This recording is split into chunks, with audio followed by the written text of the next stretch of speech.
Hi friends, welcome back to Arc Tutorials. This is Angular 17 full tutorial series for absolute beginners as well as expert developers joining us from previous versions of Angular.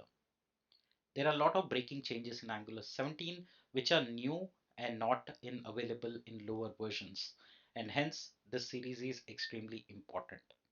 In today's episode, we are going to learn about property binding. It's one of the type of one-way data binding which we started learning a couple of episodes back. If you look at the playlist index, you will see that I've covered so far 24 episodes, and 23, 24 are related. So is 25, which is related to one-way data binding. Let's learn all about it. So what is property binding in Angular? Property binding in Angular denote that any property name that is enclosing between square brackets, you can use template expressions. And I'll show you in just a bit what I mean by template expressions. But remember that properties are nothing but any attribute of the HTML element. Okay, it can be a source, it can be disabled, it can be class, it can be alt text, it can be input type text, whatever.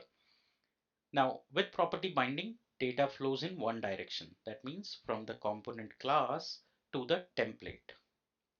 Now, that being said, there are property binding can be applied to different HTML attributes or properties like source, href, disabled, value, inner HTML, classes, etc.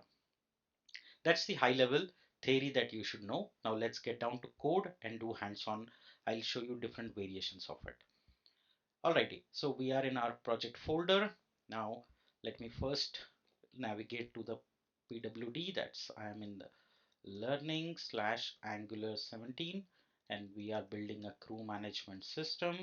I'm in the app folder. That's so far. I'm in the source app folder. All right. So I'll take a simple example. Let me just start the application by running ng serve. It's not found because I'm in ZSH. Instead, I need to be in the. All right. So now let me go to crew management, source, and app folder. And now I'm going to run ng serve. All right, so let the application build. So now application is running in our local host 4200, which is good. Now, if you see, we also did the routing, initial routing, basic routing that we did. Um, that was for the lazy loading, etc. So if you see the admin, it's loading from lazy loading module, etc. Today, what we'll do is we'll go to admin and let's see the routing that we created. So we said if the user goes to in the app routes, if he goes to admin, just load the admin module, and by default the routing is going to edit user, which is this particular template. All right, now we are learning about property binding. So I'll try and mix interpolation also so that you get to learn both things. Now let's say I'm having a variable which is of type string, and I'm assigning a value, and I'll call it arc. So this is nothing but simple variable name which is of type string, and I'm assigning a value which is arc. Now we learned the interpolation in the last episode. Admin name, if you print, it will show you the name that is there. Now let's extend it and add the property binding. So what you can do, you can say href equal to, now you can put it in square bracket, equal to the variable name that we will provide. All right, so link building with property binding. Now you see href is a property of anchor element a tag, and that's why this is called a property, and now we'll bind it.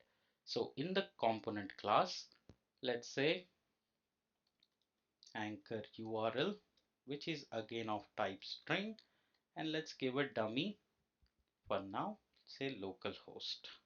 All right, or you can give any link that's working also, that's fine. Now property binding means here we will take the same variable name and put it inside this, and now when you go, it is showing you a link, and when you click, it will open up google.com. Right, that means this link value is coming dynamically from the component class. That's called property binding because you're binding a property of href. Right? That's one of the way. But there can be other instances also. Like for example, let's say you need to have a button. I'll have a button. Now, whether this button, um, let's give a name and say, please subscribe. All right. And make sure that you subscribe to my channel. And I'm saying it has a property called disabled. And I will give a variable name again, and it will give you error because we have not yet defined it. So in the component class, I'm going to make it boolean and equal to say false. So first I'm saying disabled is false. Now see, it's enabled because the disable is false. Now let me make it true. I made it true. Unknown disabled since, okay, so there we go. All right, so disabled equal to true. Okay, so did we get the spelling right? Let's check. DIS, uh, DISABLED, not BA, bald, right? So make sure that you don't do the spelling mistakes. That's one of the common things that I see. In fact, I do it as well, so I'll not blame you entirely.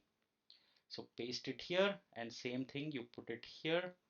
And now based on our value, see now the button is disabled because we said disable button should be true. Now I'm making it false and it gets enabled. So dynamically you can bind the property. This is another example of property binding. The first example is href. The second is disabled. I'll give you one more example and then I think it should be clear to you. Let's say you have a image thing and you can bind the source, and we'll say image URL, and it's a self-closing tag. If you don't define this variable, you see the error. Go to class and add a variable, and you can give https images dot whatever name you want to give. If there is an image, it will start showing up. Okay, so basically this will be the path where you will have the image. So you can take any image, Google logo, okay, and let's say this, and say copy image address and paste it here. Go to your application, and what does it say? It has to be in quotes like this. Now save it, and you see the image is coming dynamically from the component class, right?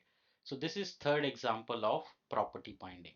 So now you get an idea that any HTML element, be it anchor, button, image, select, input, text area, list, div, paragraph, anything you want to give, you can always change it using property binding by dynamically binding the data. One last example before I leave you, which is of class. So say class name, say this is div. Now I will define this class name in my class again, and it's of type string, and I'm giving C1 as the class name. Save it. In the styling, I'm writing C1 background color, say aquamarine, and you can scroll down and you can see at the bottom, I don't know if you can see it, so I will move it above the image so you can clearly see it. So you can see here aquamarine, this is C1. Now same way, let's add one more class, dot C2 background color, light coral.